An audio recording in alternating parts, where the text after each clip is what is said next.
ನಿನ್ನೆ ರಾತ್ರಿನೇ ಏನು ಹೇಳಬೇಕು ನಾನೆಲ್ಲ ಹೇಳಿದ್ದೀನಿ. ಏನಾದ್ರು ಇದ್ದರೆ ಖಂಡಿತ ನಿಮ್ಮನ್ನ ಕರಿತೀನಿ. ಸೊ ಅಂಥದ್ದೇನು ಹೊಸ್ತೇನಿಲ್ಲ. ಈಗ ನ್ಯಾನೋ ಕಾನ್ಫರೆನ್ಸ್ ಇದೆ, ಅದಕ್ಕೆ ಇನಾಗ್ರೇಟ್ ಮಾಡಬೇಕಾಗಿದೆ. ಕೆಲವು ಎಂಗೇಜ್ಮೆಂಟ್ಸ್ ಇದೆ, ಕೆಲವು ರಿವ್ಯೂಸ್ ಇದೆ.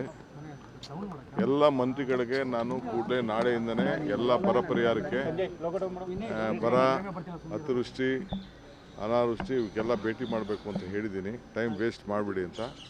ಸೊ ನಾಳೆಯಿಂದನೇ ಎಲ್ಲ ಜಿಲ್ಲೆಗಳಿಗೆ ಹೋಗಬೇಕು ಅಂತ, ಎಲ್ಲ ಆಫೀಸರ್ಸ್ಗೂ ಎಲ್ಲ ಸೈಟ್ ವಿಸಿಟ್ಗೆ ಏರ್ಪಾಟ್ ಮಾಡಬೇಕು ಅಂತ ಇನ್ಸ್ಟ್ರಕ್ಷನ್ ಕೊಟ್ಟಿದ್ದೀನಿ. ಸೊ ಆ ಕೆಲಸದಲ್ಲಿ ಎಲ್ಲರೂ ಕೂಡ ತೊಡಗ್ತಾರೆ, ಎಲ್ಲ ಜಿಲ್ಲೆಗೆ ಹೋಗಬೇಕು.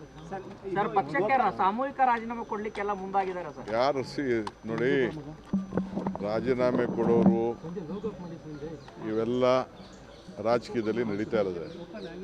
ರಾಜೀನಾಮೆ ಕೊಡೋರ ಬಗ್ಗೆ ಯಾರು ತಡೆಯೋಕ್ಕಾಗಲ್ಲ. ಪಾರ್ಟಿ ಬೇಕು, ಅವ್ರಿಗೂ ಭವಿಷ್ಯ ಬೇಕು ಅಂತಂದರೆ ಪಕ್ಷ ಇದ್ದರೆ ಇದು. ನನಗೆ ರಾಜೀನಾಮೆ ಕೊಡ್ಬೋದಾಯ್ತಲ್ಲ. ನಾನು ಧರ್ಮಸಿಂಗ್ ಕಾಲದಲ್ಲಿ, ಬೇರೆ ಕಾಲ, ಸಿದ್ದರಾಮಯ್ಯವ್ರ ಕಾಲದಲ್ಲಿ ಎಲ್ಲ ನನ್ನ ಮಂತ್ರಿಗೆ ತಪ್ಪಿಸ್ತಾರಾದಾಗ ನಾನು ಪರಮೇಶ್ವರ್ ಇಬ್ಬರು ತಾಳ್ಮೆಯಿಂದ ಇರಲಿಲ್ವಾ? ನೆನ್ನೆ ಯಾರು ಹೇಳಿಲ್ವಾ? ನಾನು ವೀರೇಂದ್ರ ಪಾಟೀಲ್ ಕಾಲದಲ್ಲಿ ಬಂಗಾರಪ್ಪನವ್ರಿಗೆ ಕೊಟ್ಟಿರಲಿಲ್ಲ, ಖರ್ಗೆ ಸಾಹೇಬ್ರಿಗೆ ಕೊಟ್ಟಿರಲಿಲ್ಲ, ಧರ್ಮಸಿಂಗ್ಗೆ ಕೊಟ್ಟಿರಲಿಲ್ಲ. ಅವರೆಲ್ಲ ಚೀಫ್ ಮಿನಿಸ್ಟರ್ಗಳಾಗಲಿಲ್ವಾ? ಇವೆಲ್ಲ ಪೇಷನ್ಸಿಂದ ಈ ಸಂದರ್ಭದಲ್ಲಿ ಇರಬೇಕಾಗ್ತದೆ. Party is very much important.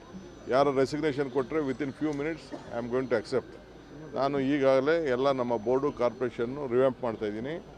ಎಲ್ಲ ಆಗಲೇ ಟೈಮ್ ಆಯಿತು. ಎಲ್ಲರೂ 2 ವರ್ಷ ಅಂತ ಮುಂಚಿತವಾಗಿ ನಾವು ಹೇಳಿದ್ದು, ಮಂತ್ರಿಗಳಿಗೂ ಹೇಳಿದ್ದು ಅದನ್ನು ನಾವು ಮುಂಚಿತವಾಗಿ 2.5 ವರ್ಷ. ಈಗ ಎಲ್ಲರೂ ಕೂಡ ನಾನು ರೆಸಿಗ್ನೇಷನ್ ಸಬ್ಮಿಟ್ ಮಾಡಿ ಅಂತ ಅಂದ್ಬಿಟ್ಟು ಬೋರ್ಡು, ಕಾರ್ಪೊರೇಷನ್ಗೆ ಫಸ್ಟು ನಮ್ಮ ವರ್ಕರ್ಸ್ಗೆ ಹೇಳ್ತೀನಿ. ವರ್ಕರ್ಸ್ ಎಲ್ಲ ಫಸ್ಟು ಫಿಲಪ್ ಮಾಡ್ತೀನಿ, ಆಮೇಲೆ MLAsನ ಕರೆದು ಒಬ್ಬೊಬ್ಬರನ್ನೇ ಮಾತಾಡ್ತೀನಿ. ನೀವು ಸಣ್ಣ ಆಗ್ಬೇಕಲ್ವಾ? ಅದು ಒಂದು ಉತ್ತಮ ಆಹಾರದಿಂದ ಸಣ್ಣ ಆಗ್ಬೇಕಲ್ವಾ? ಪ್ರತಿದಿನ ನಮ್ಮ ಜೀನಿ ಸ್ಲಿಮ್ನ ಯೂಸ್ ಮಾಡಿ ಯಾವುದೇ ಸೈಡ್ ಎಫೆಕ್ಟ್ ಇಲ್ದಂಗೆ ನೀವು ಸಣ್ಣ ಆಗ್ತೀರಾ.